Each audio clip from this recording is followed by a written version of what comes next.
Welcome back to our channel, guys. Today is a fantastic Wednesday, and the sun is shining, but the secrets brewing in our favorite fictional town are darker than ever. We have so much to discuss today, and my inbox is absolutely overflowing with whispers that I just had to share with you all. Grab a cup of coffee, settle in, and let's get into the nitty-gritty of what might be coming to our screens very soon. Guys, something massive may have just slipped out from behind the scenes, and I am still trying to wrap my head around the sheer magnitude of it. A rumor has been gaining serious traction over the last few days, and it involves a storyline so explosive that it could fundamentally alter the landscape of the entire show. I wasn't expecting this detail to surface so soon, but there is some intense insider buzz going around about Anna Devane's highly anticipated return to Port Charles. We all know she has been biding her time at that facility in France, playing a dangerous game of cat and mouse with her doctors, trying to secure her release. But the unconfirmed information currently circulating suggests that the moment her boots hit the ground, she is not just going to ease back into civilian life. There is a hidden agenda here, a behind-the-scenes possibility that Anna is coming back to reclaim the police commissioner seat with an absolute vengeance. And the very first thing she does, she uncovers a secret that someone has gone to extraordinary illegal lengths to keep buried. We are talking about a betrayal from within the PCPD itself. Now, everyone assumes that when Anna steps back into the commissioner role, her primary focus will be on cleaning up the immediate messes left in her absence. Most viewers believe she will immediately target Jen Sidwell and his revenge trap, or perhaps dive into the chaotic hit-and-run case where Brooklyn Quartermain framed Willow Kane. The obvious explanation seems to be that Anna will serve as the stabilizing force, the moral compass that the Port Charles Police Department desperately needs right now. We all figured she would just review the files, maybe have a tense standoff with ADA Justine Turner, and restore order to a precinct that has been running on fumes and personal biases. Fans have been speculating that Anna's biggest challenge would be dealing with the lingering ghost of Ross Cullum's cold fusion conspiracy, or figuring out how to handle Valentine Cassidy's rogue operations with WSB head Z in Geneva. The general consensus is that Anna will be the hero who fixes the external threats. People think she will walk into the squad room, give Harrison Chase a pep talk about his marital crisis with Brooklyn, and then set her sights on bringing Jen Sidwell to justice before Sonny Corinthos can execute his lethal plan. Viewers are convinced that Anna's storyline will be entirely outward-facing, dealing with international spies, double agents, and local mobsters. Everyone assumes the PCPD itself is just a backdrop for her heroic return. But what if the call is coming from inside the house? What if the greatest threat to the integrity of the Port Charles Police Department isn't a WSB double agent or a vengeful fugitive, but one of their own highly decorated detectives? But what if we are looking at this the wrong way? What if that wasn't the real reason Anna decides to tear through the PCPD archives? I keep wondering whether there is a much more sinister internal rot that she accidentally stumbles upon. According to the speculation, Anna decides that to restore true transparency and the rule of law, she must reopen the investigation into the shooting of Ross Cullum on the pier. We all know the official story, or at least the one that was presented. We know Jason Morgan was taken to a secret WSB location, taking the fall, but what if someone manipulated the crime scene and the subsequent investigation? The rumor is that Anna discovers a shocking discrepancy regarding the physical evidence from that night. The ballistics, the security logs, the forensic reports, they didn't just get misplaced in the chaotic shuffle of the evidence room. What if someone planned this? The insider buzz points directly to Dante Falconeri. Yes, Dante, the straight-laced, fiercely loyal detective. The unconfirmed information suggests that Dante deliberately destroyed and hid the evidence to protect his son, Rocco. We know Rocco shot Cullum to protect Jason Morgan, a secret that Lulu confided to Laura, and one that Charlotte Cassidy overheard and shared with Danny Morgan. But this new leak suggests Dante couldn't just leave it to chance. He orchestrated a massive cover-up, staging the evidence room to make it look like a clerical error. He crossed the ultimate line, breaking the very laws he swore to uphold, all to keep his teenage son out of a federal prison. Just imagine the sheer panic Dante must have felt, scrubbing files and disposing of physical proof, knowing that if he made one wrong move, his entire life would be over. Think about the emotional weight of that decision. Dante has always been the moral center of his family, the cop who stands in stark contrast to his mob boss father, Sonny Corinthos. For Dante to actively destroy evidence and obstruct justice, he had to completely abandon his core identity. The speculation is that Anna, with her trained spy eyes, notices the inconsistencies that others missed. She realizes that the evidence wasn't just lost. It was systematically erased by someone with high-level access and intimate knowledge of PCPD protocols.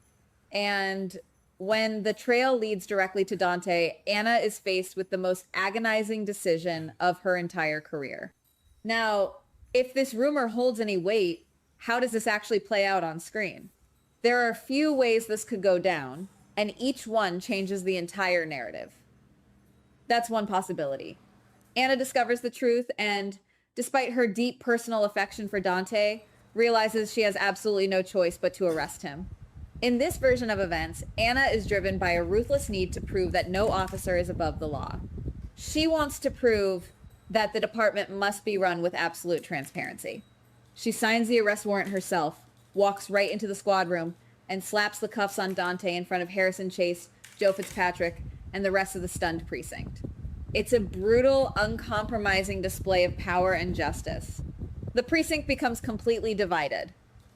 Half the cops think Dante is a hero for protecting his kid, while the other half view him as a dirty cop who destroyed the integrity of the badge.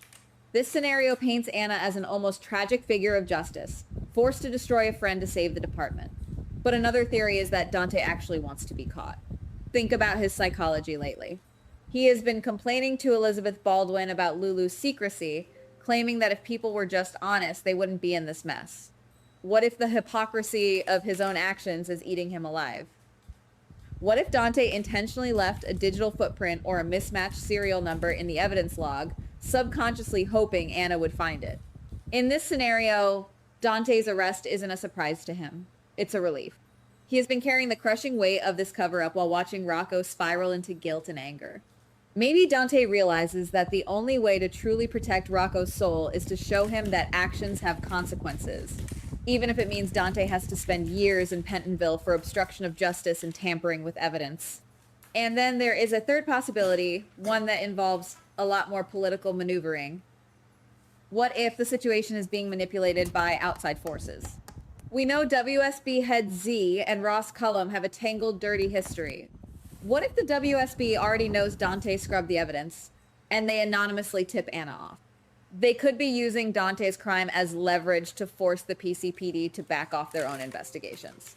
If Anna arrests Dante, she might be playing right into a larger, much more dangerous game orchestrated by international intelligence. It wouldn't just be about Rocco shooting Cullum anymore. It would be about the WSB holding the fate of Sonny Corinthos' son in their hands to control Port Charles. Every time you think you have a handle on this show's politics, a hidden agenda like this flips the board completely. But guys, we have to talk about the most dangerous possibility of all. If you ask me, the real horror of this storyline isn't just Dante going to prison. What if we are witnessing the absolute permanent destruction of the Falconeri family? Think about Rocco. This poor kid has been on the run with Britt Westbourne, terrified, hiding in Tortola, and carrying the horrifying secret that he pulled the trigger on a federal agent. Now, imagine Rocco watching his father, his hero, being hauled away in handcuffs because of something he did. The guilt would be astronomical, right? The boldest, most haunting theory circulating in the spoiler community is that Rocco, unable to live with the guilt of destroying his father's life and knowing Jason Morgan is already suffering at a WSB black site, decides to take matters into his own hands. What if Rocco walks right into the PCPD, bypasses Anna, and publicly confesses everything to the press? It would completely invalidate Dante's sacrifice. It would mean Dante broke the law, ruined his career, and faced prison time for absolutely nothing. And it would force Lulu, who just got her family back together, to watch both the man she loves and her son be swallowed whole by the justice system. That is the kind of tragedy that leaves scars on a soap opera for decades. It would pit Anna Devane directly against Laura Collins, Sonny Corinthos, and everyone who loves that family. Imagine the confrontation between Anna and Sonny. Sonny would absolutely lose his mind seeing his son treated like a common criminal by the very woman he has considered an ally. And what about Elizabeth Baldwin? She has been growing so close to Dante, acting as his confidant. Watching him be ripped away and thrown behind bars could completely shatter her world. The ripple effects of this single arrest would touch every major family in Port Charles, creating a civil war between those who stand with the law and those who stand with family. I keep wondering whether the writers are truly bold enough to pull the trigger on a storyline this devastating. There may be more going on here than just a simple arrest. Maybe Anna is staging the arrest to smoke out a mole within the PCPD or the WSB. Maybe Dante and Anna are secretly working together, off the books, to lure out Ross Cullum's remaining operatives by making Dante look vulnerable and disgraced. Something about this feels hidden, like we are only seeing the very tip of a massive iceberg. Will Dante actually face a judge and jury? Or will Sonny Corinthos step in and use his underworld connections to make the charges disappear, forever indebting Dante to the mob? Could this be the catalyst that finally pushes Dante over the edge, transforming him from the ultimate Boy Scout into someone who operates in the gray areas, much like his father? We don't have all the answers yet. This unconfirmed information is just a piece of the puzzle, a rumor whispered in the dark corners of the studio. It could be exactly what happens, or it could be a massive misdirection designed to keep us guessing. But one thing is for absolutely certain. If Anna Devane puts Dante Falconeri in handcuffs, Port Charles will never, ever be the same. The emotional fallout will be biblical, and I, for one, cannot wait to see how the pieces fall. Let me know what you guys think in the comments, because this is one speculation that is going to keep us all up at night wondering what is real and what is just a brilliant illusion. Goodbye. Please like, subscribe, and comment on the GH Spoilers Daily channel.